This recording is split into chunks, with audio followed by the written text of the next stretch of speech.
Bonjour les kinky curieux, curieuses!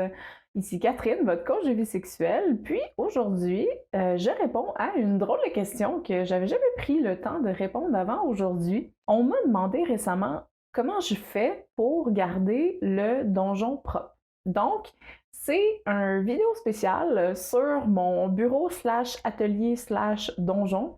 Donc, l'endroit où je reçois des clients, où j'organise des soirées pour les kinky curieux et curieuses, puis aussi où je donne mes ateliers. Donc, comment je fais pour garder les accessoires qui sont disponibles pour les locations, pour les soirées, parce que vous pouvez aussi louer l'atelier du plaisir à la nuit, donc vous pouvez venir passer une nuit au donjon. Plus d'infos sur la page du donjon Atelier du plaisir. Mais au niveau des accessoires, on me demandait, bon, ben comment je fais pour qu'ils soient propres, puis qu'ils ne soient pas un danger de rendez-vous en rendez-vous ou de location en location. Le nettoyage du donjon est quand même quelque chose de super important pour moi, de garder le donjon super propre, puis vraiment de me distinguer là-dedans, parce que je trouve toujours que c'est une question qui est délicate, dans la mesure où comme on va expérimenter de la nudité, de la sexualité dans un endroit qui est pas chez nous, donc qui est pas notre chambre à coucher, je trouve ça important de faire en sorte que les gens se sentent le plus à l'aise possible dans l'atelier pour pouvoir explorer sans avoir dans le derrière de leur tête « Ah, est-ce que ça a été nettoyé » ou « Ah, est-ce que c'est propre ». Donc, premièrement, le donjon est bien évidemment nettoyé avant chaque location parce que, c'est pas parce que je l'ai nettoyé v'là une semaine puis que j'ai une location 3 semaines plus tard que c'est pas nécessaire de repasser pour tout ce qui est poussière et compagnie. Fait que ça, c'est pour le nettoyage un peu régulier de l'endroit. Je fais tout moi-même parce que je suis un petit peu une control freak là-dessus. Je veux être sûre que c'est fait vraiment de la bonne façon. Une autre chose qui est super importante, c'est bien évidemment les jouets. Donc, comment je fais pour nettoyer les jouets? Le nettoyage va se passer en 3 parties. Donc, premièrement, moi, je ramasse en l'entièreté des jouets du donjon. Donc, tout ce qui est à prêter, donc tout ce que je vous prête pour les soirées ou pour votre soirée, dans le fond. Que ça ait été utilisé ou pas, dans le fond, moi, je fais pas de distinction, je ramasse tout. Je vais utiliser en premier lieu un nettoyant à jouets que vous pouvez trouver en pharmacie, en sex shop aussi. Donc ça, c'est un nettoyant antifongique, antibactérien. La plupart du temps, ils ont les deux fonctions. Je vais quand même faire une petite vidéo sur ces produits-là parce qu'ils ne sont pas parfaits. Puis, j'ai appris récemment sur l'étiquette de certains de ces produits-là qu'ils ne mentionnent pas ou qu'ils mentionnent en fait qu'ils ne protègent pas contre le nettoyage ou la désinfection par rapport aux ITSS. Puis ça m'a vraiment inquiétée. Fait que je vais vous faire une vidéo là-dessus. Je vais faire plus de recherches, bien évidemment, dans les prochaines semaines. Puis je vais m'assurer de trouver la vraie info pour chacun des produits en question, savoir qu'est-ce qui se passe avec ça. Mais moi, dans tous les cas, ce nettoyage-là, le premier nettoyage, c'est simplement pour enlever tout ce qui est des résidus. Donc, résidus corporels, on parle de sueur, sperme, peu importe. Donc, bien évidemment, je mets toujours mes gants. Je nettoie une première fois avec un nettoyant comme celui-là. Ensuite, je vais passer des lingettes de type Hertel. En ce moment, c'est ce que j'ai, c'est ce qui avait disponible un peu milieu pandémie, donc je suis encore là-dessus. Sinon, habituellement, ou avant ça, j'avais des lingettes médicales, donc des désinfections médicales. Donc, je passe une deuxième fois sur chacun des accessoires, que ce soit, par exemple, des stretcher balls comme ça, ou encore des anneaux peignés pour mon électroplé comme ça. Puis, toutes les devices qui servent, même s'ils sont tenus dans les mains, ils passent tous à travers le même procédé. Puis, finalement, une fois que je les ai nettoyés et étendus, ce que je vais faire, c'est que je vais prendre de l'alcool 99%. Encore une fois, c'est des produits quand même assez forts, fait que l'étiquette n'a pas tenu très longtemps. Donc, je vais prendre de l'alcool 99%, puis je vais tout simplement venir mettre un spray. Puis, je vais les sprayer à grandeur, donc pour m'assurer que justement chaque face est bien recouverte d'alcool 99%. Ça, c'est pour les jouets. Pour le cuir, ceux qui adorent le cuir, par exemple, comme moi, je vous dis, bouchez-vous les oreilles parce que vous n'allez pas aimer ce que vous allez entendre. Sauf que vous allez comprendre pourquoi je le fais. Pour les outils en cuir, tout ce qui est flogger, cravache et compagnie, ce que je fais, si c'est des articles en tissu, donc comme ceux-là ici, qui est un Monkey Fist, première chose que je fais, ça va être de les passer à la laveuse, à l'eau chaude, avec un brin d'eau de javel, donc une petite portion d'eau de javel. Donc ça, c'est la première chose. Pour les articles en cuir, ce que je vais faire, à la différence, c'est que comme je ne peux pas les submerger dans l'eau, parce que le cuir et l'eau ne font en général pas bon ménage, surtout quand il y a des articles en suède comme les floggers, je n'utiliserai pas ça. Donc, je vais sauter cette étape-là. Ce que je vais faire, c'est premièrement les nettoyer le mieux possible, donc tous les résidus que je peux trouver. En général, les floggers, c'est plus rare d'avoir des résidus dessus parce qu'il y a moins de contact avec les parties génitales habituellement.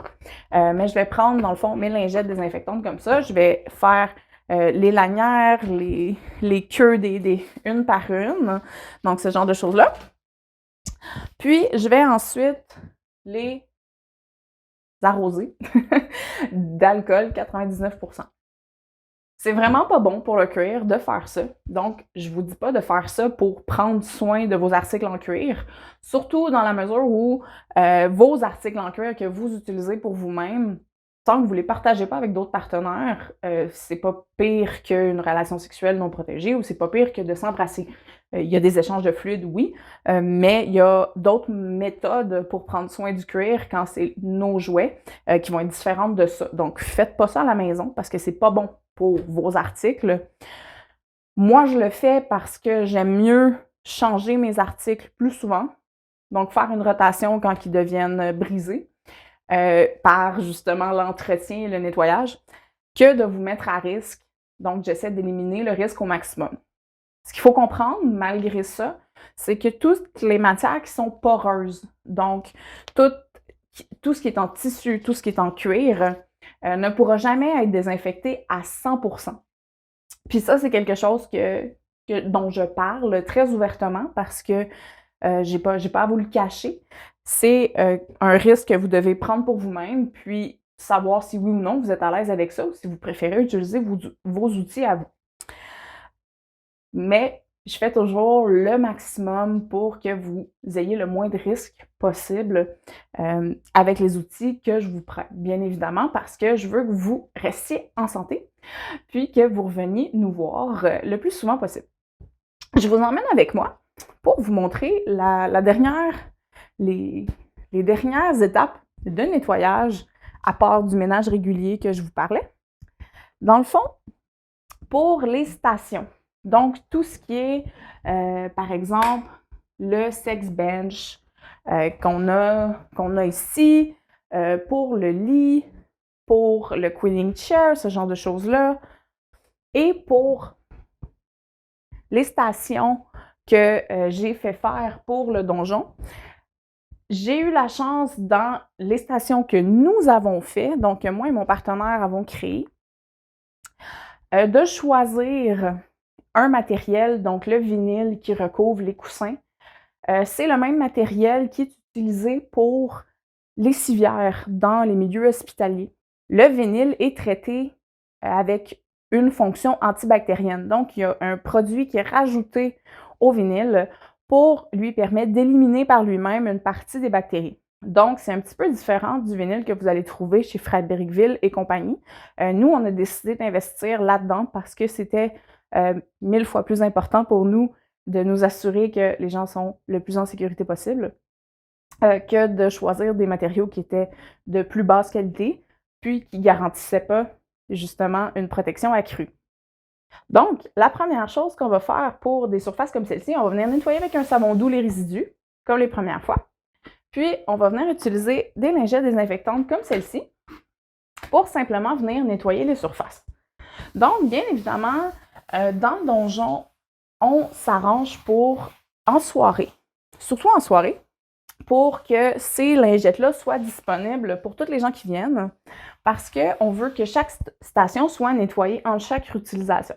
Donc, vous allez nettoyer votre station avant de l'utiliser, puis après pour la personne qui vous suit, et ainsi de suite, durant la soirée, pour permettre à tout le monde d'avoir des stations propres. Ça fait partie des règlements du donjon en soirée. Pour les locations, évidemment, bon, ben, c'est moi qui m'en occupe à la fin de chaque location. Puis l'autre chose qu'on a fait qui était très important pour nous, c'était de pouvoir venir enlever carrément le coussin, donc les différents coussins. Donc chaque station peut enlever les coussins pour un nettoyage plus facile. Sinon, tous les modules sont en métal, qui est un matériau non poreux, et sont powder coated, ce qui assure, encore une fois, que la surface est non poreuse, donc super facile à nettoyer, puis aussi facilement traitable du côté antibactérien. Donc, je pourrais mettre de l'alcool à grandeur, puis il n'y aurait pas de problème avec ça, ce qui est très différent du bois, qui est poreux, puis qui va absorber les fluides, etc., dans les différents raccoins qu'il peut avoir dans les craques de bois et ce genre de choses-là. Fait que c'est le tour de comment je nettoie le donjon.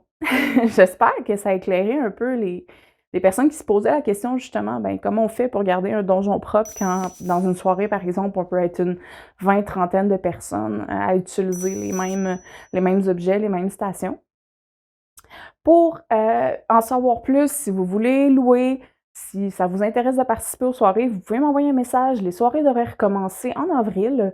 Donc, je ne sais pas exactement quand, mais j'aimerais recommencer à faire des soirées à partir d'avril. Ça va être à peu près une fois par mois. Mais si entre-temps, vous avez envie de louer pour la nuit ou par bloc de 3 à 4 heures, c'est aussi possible. Donc, vous pouvez me contacter directement, Catherine Sex Coach, sans problème. Vous pouvez écrire sur la page L'Atelier du plaisir ou Les Clés du plaisir. C'est toute la même personne, c'est toute moi. Donc, vous allez me rejoindre d'une manière ou d'une autre. Fait que je vais vous souhaiter une belle journée, puis en espérant vous voir bientôt, mes kinky curieux et curieuses, je vous dis à bientôt.